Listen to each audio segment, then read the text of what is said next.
Hello students, welcome in our social studies class. Today we are going to continue our fourth chapter from geography and the name of the chapter is climate.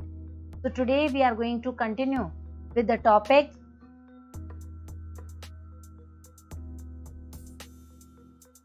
factors affecting climate, and in this the subtopic of today's are pressure and winds. So students, pressure and winds are also one of the main factors which affect the climatic conditions.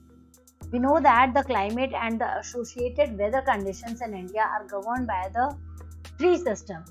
Firstly, pressure and surface wind. Second, upper air circulation, and the third, western cyclonic disturbances. So due to these three factors, India's climate generated. Student, India lies in the region of northeasterly winds. What is the meaning of northeasterly winds? The northeasterly wind is also known as permanent wind, and it prevailed in 10 to 30 degree latitude. And we know that our latitudinal extent of India is 8 to 37. So it means some of the region also occurred in this region of easterly winds. Easterly winds is also known as trade winds. And one of the characteristic of this is the permanent winds,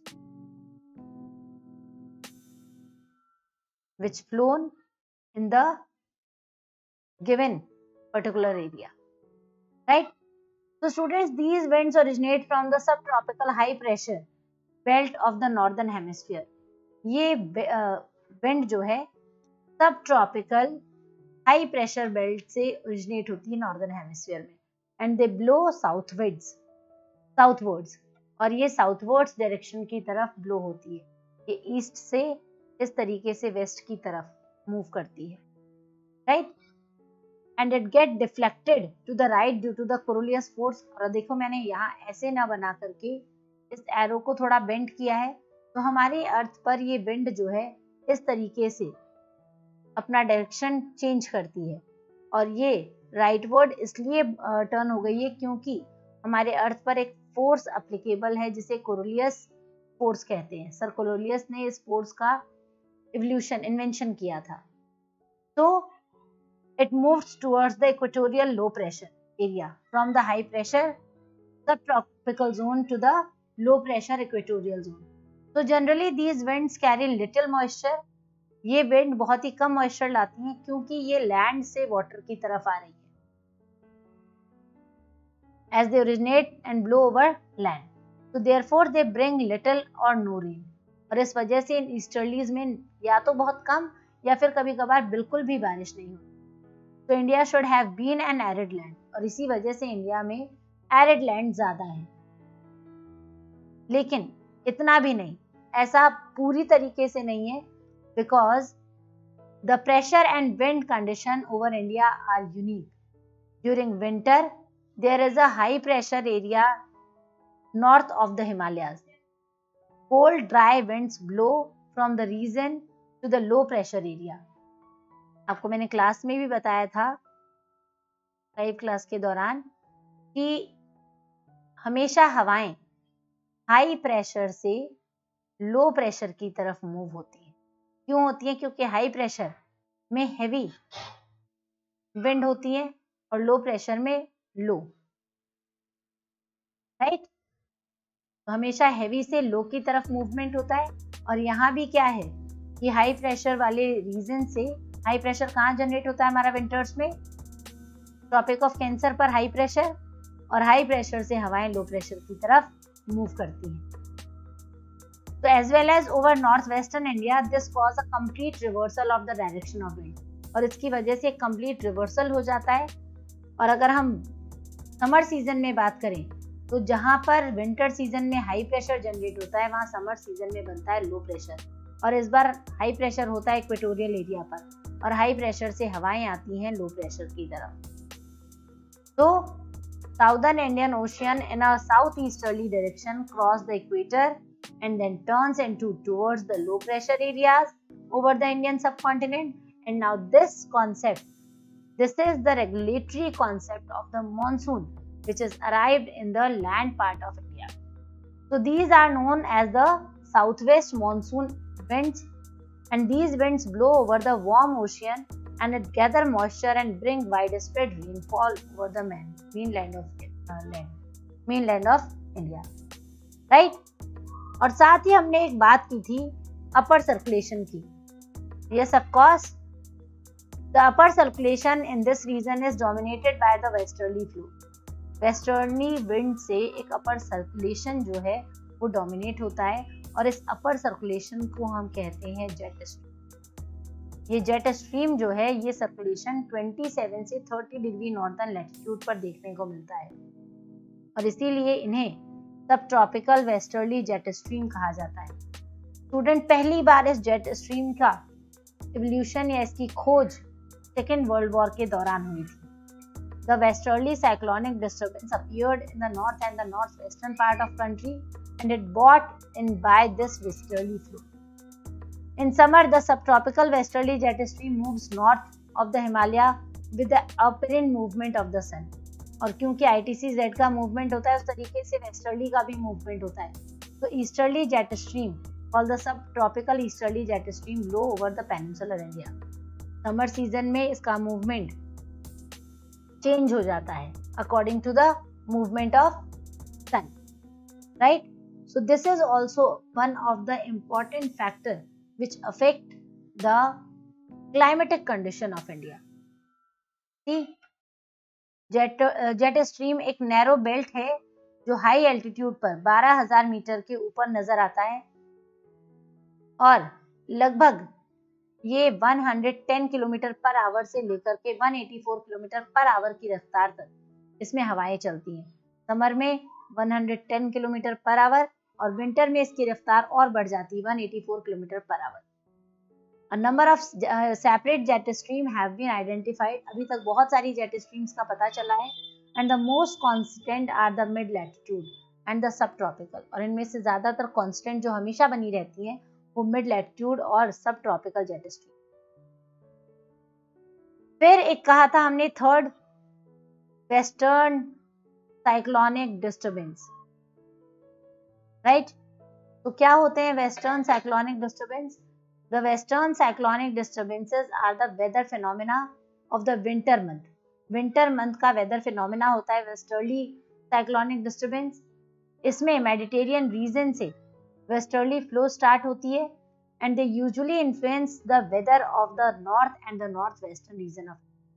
और इस सर्दियों में ये north और north western part का जो weather है उसको प्रभावित कर देता है. Tropical cyclones occur during the monsoon, जबकि ट्रॉपिकल साइक्लोन जो है वो मॉनसून के सीजन में आते हैं and as well as in the October November as well. So and are the part of the easterly flow. And these disturbances affect the coastal regions of the country. और basically westerly cyclonic disturbance से coastal regions ज़्यादा affected होते हैं जिनकी वजह से India में storms आते हैं, तूफान आते हैं, right? So this is all about the factor which affect the climate of India, and in this we are already discussed the pressure wind, the upper air circulation and the western cyclonic disturbance. Now let's move to the Indian monsoon. Bharatiya monsoon. As we know that the climate of India is strongly influenced by the monsoon winds. हम सभी जानते हैं कि हमारे India का climate monsoon wind से strongly influenced होता है. The sailors who came to India in the historic times were one of the first to have noticed the phenomena of the monsoon. वो sailors जो समुद्री यात्राएं करके इंडिया आते थे हिस्टोरिकल टाइम में, उन्होंने सबसे पहली बार इस मॉनसून फिनोमेना की खोज की and they benefited from the reversal of the wind system.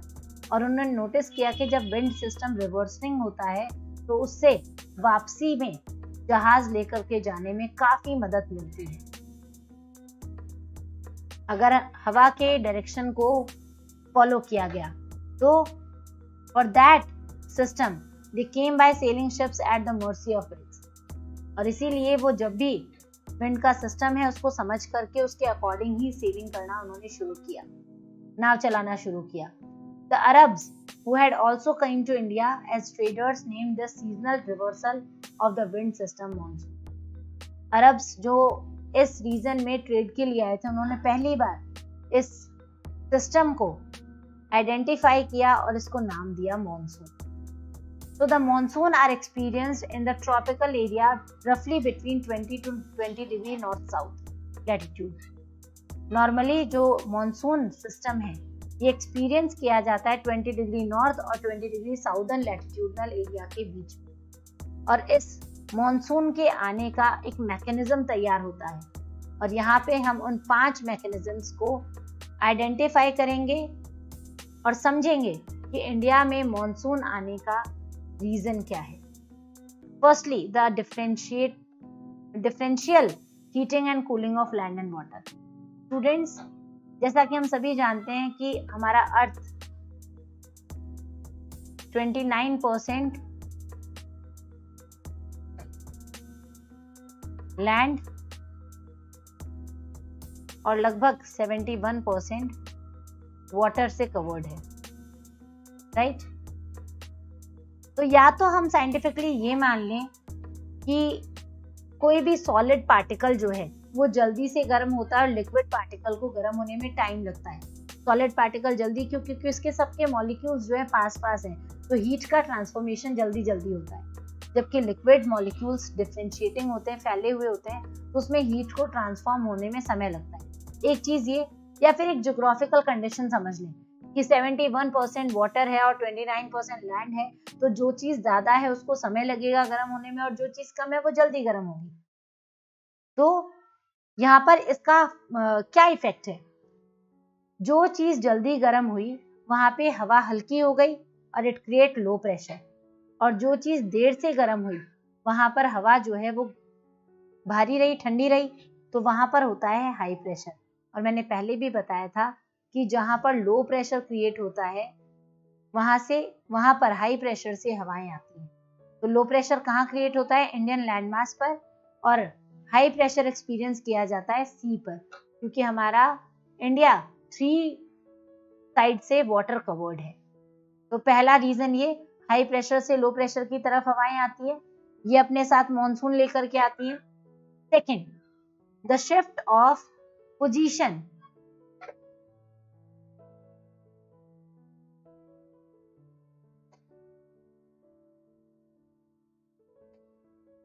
Of inter tropical convergence zone, जिसे हम ITCZ भी कहते हैं। देखिए क्या होता है इसमें, ये हमारा अर्थ है, ये 0 डिग्री इक्वेटर और इसके 10 डिग्री नॉर्थ और 10 डिग्री साउथ में एक कन्वर्जन जोन क्रिएट होता है। ट्रॉपिकल से हवाएं नीचे आ रही हैं, ईस्टर्ली विंड इस तरीके से इक्वेटर की तरफ, तो ये जो एरिया है ये area inter tropical convergence zone कहलाता है। इस इंटर ट्रॉपिकल कन्वर्जन जोन का movement according to the movement of sun इससे होता है। So in summer over the Ganga plain this is the equatorial trough normally positions about the 5 degree north equator. ये summer season में यानी कि अप्रैल से जून के बीच में जब सन जो है वो ट्रॉपिक ऑफ कैंसर पर चमकता है, तो ये ITCZ 0 से 5 डिग्री या 10 डिग्री जो भी है, ये शिफ्ट होकर के यहाँ आ जाता है ट्रॉपिक ऑफ कैंसर पर, राइट? अब जहां पर सन है वहां गर्मी ज्यादा, और जहां गर्मी ज्यादा वहां पर लो प्रेशर क्रिएट होगा। तो ये भी अपने आप में एक रीजन बन जाता है इंडियन मॉनसून को अफेक्ट करने के लिए, अपनी तरफ खींचने के लिए। थर्ड है the presence of high pressure area east of Madagascar. वहीं अगर हम अफ्रीका के पास में देखें तो इंडियन ओशन वाला सारा हिस्सा हाई प्रेशर एरिया कहलाता है, क्योंकि ITCZ तो शिफ्ट हो गया कहाँ पर? ट्रॉपिक ऑफ कैंसर पर। तो ऑब्वियस है कि नीचे का हिस्सा ITCZ है, नीचे का हिस्सा हाई प्रेशर जोन है। तो the intensity and the position of high pressure area affect the Indian monsoon, क्योंकि यहाँ हाई प्रेशर बना तो यहाँ से ऑब्वियस है कि हाई प्रेशर से हवा लो प्रेशर की तरफ जाएगी, राइट?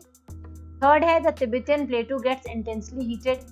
इस समय में ड्यूरिंग समर तिब्बत प्लेटू बहुत गर्म होना शुरू हो जाता है। तो इसके रिजल्ट के तौर पर strong vertical air currents create होती हैं and it formation of low pressure over the plateau at the about 9 kilometre above the sea. और इस एरिया में 9 kilometre above the sea level यानी कि nearly 9000 metre above the sea level the low pressure zone created. And last, movement of westerly jet stream to the north of the Himalayas and the presence of tropical easterly jet stream over the Indian peninsula। जहाँ एक तरफ से westerly jet stream आ रही है, कहाँ से? North से, western से, और एक तरफ ट्रॉपिकल ईस्टर्ली जेट स्ट्रीम बन रही है इंडियन पेनिनसुला पे। तो इनके वजह से भी सर्दियों में और गर्मियों में बारिश के आसार बनते हैं, जिसे हम मानसून का आना और मानसून का विड्रॉल कहते हैं। तो these 5 are the mechanism which control the monsoon system of India। चलिए एक बार और डिस्कस कर लेते हैं ITCZ को, intertropical convergence zone. It is a broad trough of low pressure in equatorial latitudes. Equatorial latitude में एक लो प्रेशर का ट्रफ बनता है and this is where the north east and the south east trade winds converge. और ये वही area है जहाँ पर एक तरफ से साउथ ईस्ट और एक तरफ से नॉर्थ ईस्ट दोनों विंड्स आकर के कन्वर्ज होती हैं। तो इस एरिया को कन्वर्जन जोन कहा जाता है। तो दीज जोन्स लाइज मोर और less parallel to the equator. ये आमतौर पर ये जोन जो है कन्वर्जन जोन पैरेलली होता है इक्वेटर के, और इसमें एक एपेरेंट मूवमेंट होता है according to sun. Sun tropic of cancer पर जाता है तो ये ITCZ शिफ्ट हो जाता है ट्रॉपिक ऑफ कैंसर की तरफ, और जब सब उनका मूवमेंट ट्रॉपिक ऑफ कैप्रिकॉन की तरफ होता है तो ये ITCZ भी शिफ्ट हो जाता है ट्रॉपिक ऑफ कैप्रिकॉन की तरफ। So hope you guys understand the ITCZ once again and very clearly.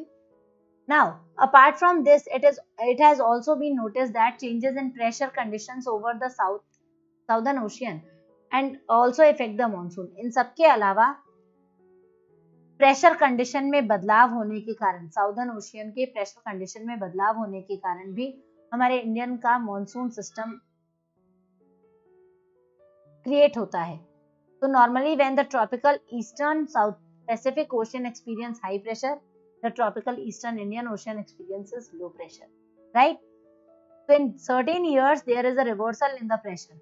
कुछ सालों से हम लोग एक रिवर्सल देख रहे हैं इस पूरे प्रेशर सिस्टम में, और एक कंडीशन बनती जा रही है ईस्टर्न पैसिफिक लोअर प्रेशर की in comparison to the eastern Indian ocean. तो this periodic change in pressure condition is known as the southern oscillation or INSO। क्या होता है? नॉर्मली तो मॉनसून सिस्टम काफी अच्छे से वेल मैकेनिज्ड तरीके से प्रिवेल होता है, लेकिन कभी कभी कुछ सालों में एक डिस्टरबेंस क्रिएट होता है और पेरू के तट पर अचानक से लो प्रेशर हो जाता है, और इस सारे सिस्टम को कहते हैं साउदर्न ऑसिलेशन, जिसे सो भी कहा जाता है। तो the difference in pressure over Tahiti, कहाँ होता है डिफरेंस? पैसिफिक ओशियन में 18 डिग्री साउदर्न और 149 डिग्री वेस्टर्न लैटिट्यूड लॉन्गिट्यूड पर, and Darwin in the northern Australia, वहीं डार्विन आइलैंड है नॉर्दर्न ऑस्ट्रेलिया की तरफ, वहाँ इंडियन ओशियन में ये एरिया है 12 डिग्री टू 30 डिग्री साउथ और 131 डिग्री ईस्ट। तो इस compounded to predict the intensity of the monsoon. इस साउदर्न ऑसिलेशन से प्रेडिक्ट किया जा सकता है कि मॉनसून की इंटेंसिटी कैसी रहेगी। If the pressure differences were negative it would mean below average and let monsoon. अगर प्रेशर डिफरेंस नेगेटिव होगा तो ये प्रेडिक्ट करवाएगा कि मॉनसून एक तो बिलो एवरेज आएगा और लेट आएगा। A feature connected with the SO is the El Nino phenomena, in which a warm ocean current that flows past the Peruvian coast in place of cold Peruvian current. So every year, every 2 to 5 years, the changes in pressure condition are connected to El Nino.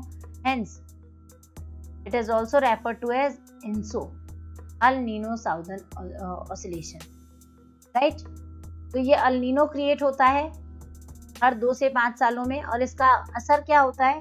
Peru के तट पर अचानक से ठंडी हवाएं चलने लगती हैं जो लैंड एरिया पर काफी ज्यादा बारिश क्रिएट करती है, जिससे एक पहले तो land area low pressure zone में क्रिएट होता है। अटाकामा डेजर्ट के पास वाले हिस्से की बात कर रहे हैं हम, वहां पर लो प्रेशर बनता है तो समुद्र से हवाएं वहां जानी शुरू हो जाती है, यानी कि एक ब्रांच जो है मॉनसून की वो शिफ्ट हो जाती है पेरू पर और बहुत ज्यादा हैवी रेनफॉल के लिए जिम्मेदार होती है और इस वजह से मॉनसून के आने में देरी संभव हो जाती है।